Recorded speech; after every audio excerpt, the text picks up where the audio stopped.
Kisah ini adalah kisah tentang seorang wanita yang mulia. Namanya adalah Nusaybah binti Ka'ab radhiyallahu an. Nama beliau tercatat dalam tinta emas penuh kemuliaan. Bahkan kematiannya mengundang ribuan malaikat untuk menyambutnya. Hari itu Nusaybah sedang berada di dapur. Suaminya Sa'id sedang beristirahat di bilik tempat tidur. Tiba-tiba terdengar suara gemuruh bagaikan gunung-gunung batu yang runtuh. Nusaybah menerka, itu pasti tentara musuh. Memang, beberapa hari ini ketegangan memuncak di kawasan Gunung Uhud.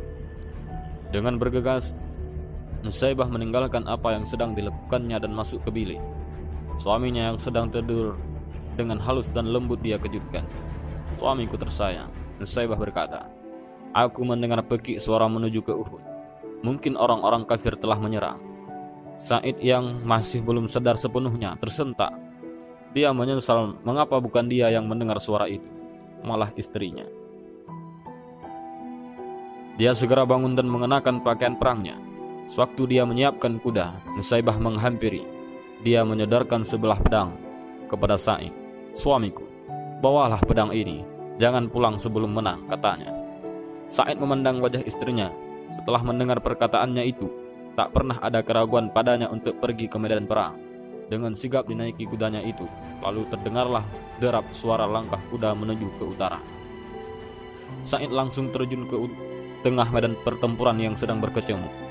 Satu sudut yang lain, Rasulullah melihatnya dan tersenyum padanya. Senyum yang tulus itu semakin mengobarkan keberanian Sa'id. Di rumah, Nusaybah duduk dengan gelisah. Kedua anaknya Ammar yang berusia 15 tahun dan Sa'ad yang 2 tahun lebih muda memperhatikan ibunya yang dengan cemas. Ketika itulah tiba-tiba muncul seorang penunggang kuda yang nampaknya sangat gugup. "Ibu, salam dari Rasulullah," berkata si menunggang kuda. Suami ibu, Sa'id, baru saja gugur di medan pertempuran. Beliau telah syahid. Nusaybah tertunduk sebentar. "Innalillahi, suamiku telah menang perang. Terima kasih ya Allah." Setelah memberi kabar itu meninggalkan tempat, Nusaybah memanggil Ammar. Ia tersenyum kepadanya di tengah tangis yang tertahan. "Ammar, kau lihat ibu menangis? Ini bukan air mata sedih mendengar ayahmu telah syahid. Aku sedih karena tidak memiliki apa-apa lagi untuk diberikan bagi para pejuang Nabi. Maukah engkau melihat ibumu bahagia?" Ammar mengangguk, hatinya berdebar-debar. "Ambillah kuda di kandang dan bawalah tombak. Bertempurlah bersama Nabi hingga kaum kafir terhapus." Mata Ammar bersinar-sinar. "Terima kasih ibu. Inilah yang aku tunggu sejak dari tadi. Aku ragu seandainya ibu tidak memberi peluang kepadaku untuk membela agama Allah." Putra Nusaybah yang berbadan kurus itu pun terus menerapkan kudanya mengikut jejak sang ayah.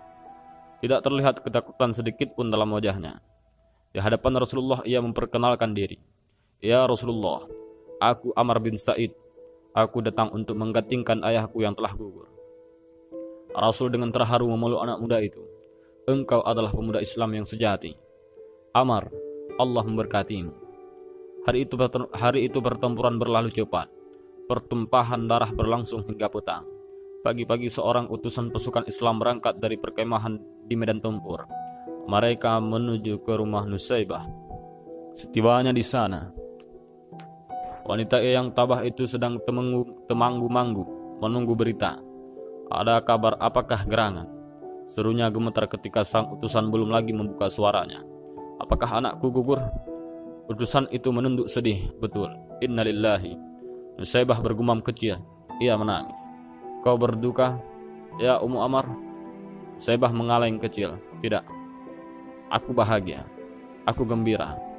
Aku hanya sedih. Siapa lagi yang akan kuberangkatkan? Saat masih anak-anak." Mendengar itu, Sa'ad yang sedang berada tepat di samping ibunya menyela.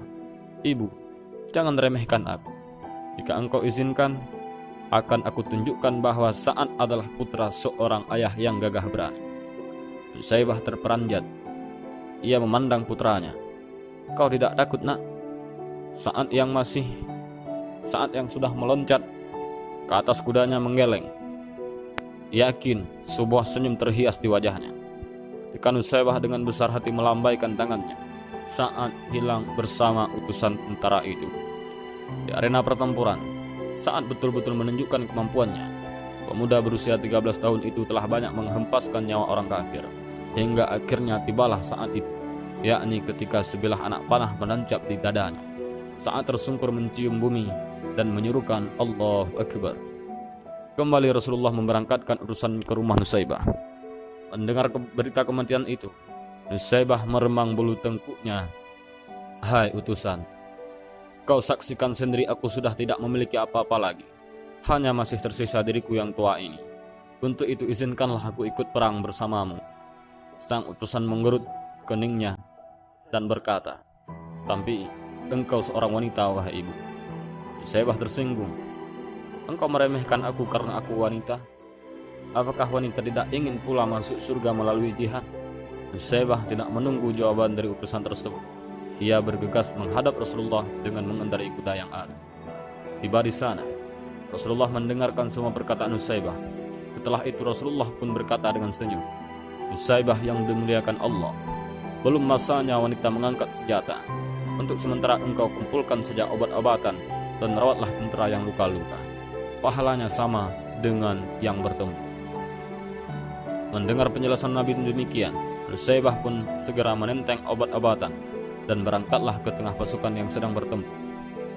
Dirawatnya mereka yang mengalami luka-luka dengan cermat. Pada suatu saat, ketika ia sedang menunduk dan memberi minum kepada seorang prajurit muda yang luka-luka, tiba-tiba rambutnya terkena percikan darah. Nusaybah lalu memandang, ternyata kepala seorang tentara Islam tergolek, tewas terbabat oleh senjata orang kafir.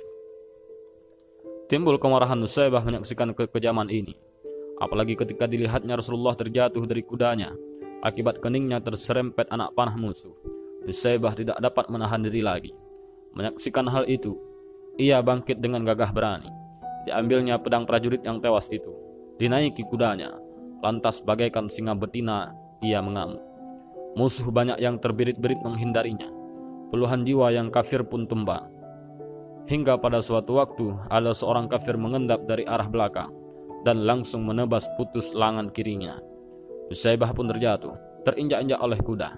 Peperangan terus berjalan, badan pertempuran makin menjauh, sehingga tubuh Nusaybah teronggok sendirian.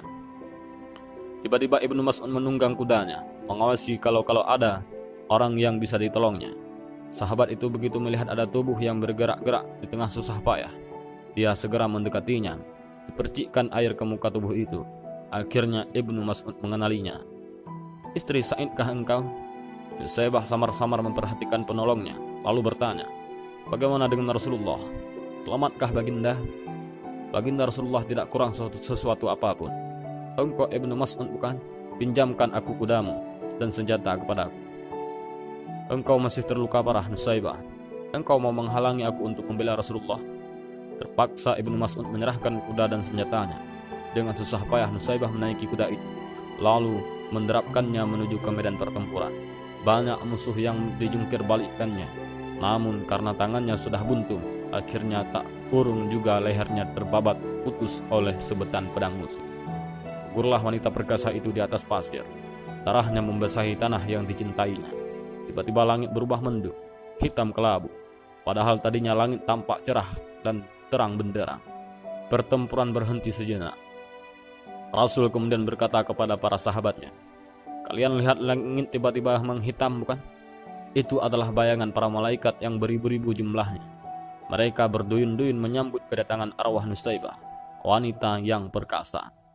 Kisah seperti ini seharusnya dapat menggugah jiwa juang kita, agar tidak cengeng melepas anak-anak yang sedang berjuang. Kalau ingin anak menjadi kuat, maka kita harus menjadi ibu yang kuat terlebih dahulu. Wallahu a'lam bishawab.